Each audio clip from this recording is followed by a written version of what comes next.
اپنے بعض بزرگوں کے ارشاد کی تعمیل میں آ کر کئی سال سے جمعے کے روز عصر کے بعد جامع مسجد بیت المکرم گلشن اقبال کراچی میں اپنے اور سننے والوں کے فائدے کے لیے کچھ دین کی باتیں کیا کرتا ہے۔ اس مجلس میں ہر طبقہ خیال کے حضرات اور خواتین شریک ہوتے ہیں۔ الحمدللہ آ کر کو ذاتی طور پر بھی اس کا فائدہ ہوتا ہے اور بفضل تعالی سامعین بھی فائدہ محسوس کرتے ہیں۔ اللہ تعالیٰ اس سلسلے کو ہم سب کی اصلاح کا ذریعہ بنائے، آمین۔ آ کر کے معاون خصوصی مولانا عبداللہ میمن صاحب نے کچھ عرصے سے آ کر کے ان بیانات کو ٹیپ ریکارڈ کے ذریعے محفوظ کر کے ان کے کیسٹ تیار کرنے اور ان کی نشر و اشاعت کا اہتمام کیا، جس کے بارے میں دوستوں سے معلوم ہوا کہ بفضل تعالی ان سے بھی مسلمانوں کو فائدہ پہنچ رہا ہے۔ ان کیسٹوں کی تعداد اب غالباً 100 سے زائد ہو گئی ہے۔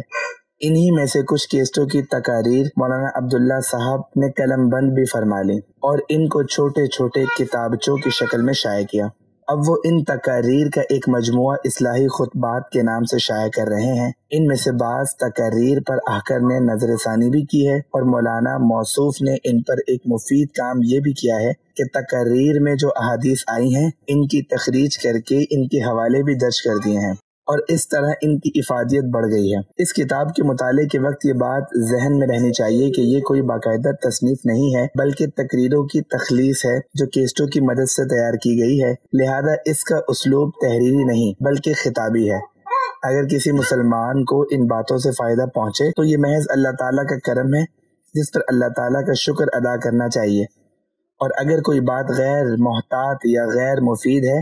تو وہ یقیناً آ کر کے کسی غلطی یا کوتاہی کی وجہ سے ہے، لیکن الحمدللہ ان بیانات کا مقصد تقریر برائے تقریر نہیں بلکہ سب سے پہلے اپنے آپ کو اور پھر سامعین کو اپنی اصلاح کی طرف متوجہ کرنا ہے۔ اللہ تعالیٰ اپنے فضل و کرم سے ان خطبات کو خود آ کر کی اور تمام قارئین کی اصلاح کا ذریعہ بنائے اور یہ ہم سب کے لیے ذخیرہ آخرت ثابت ہوں۔ اللہ تعالیٰ سے مزید دعا ہے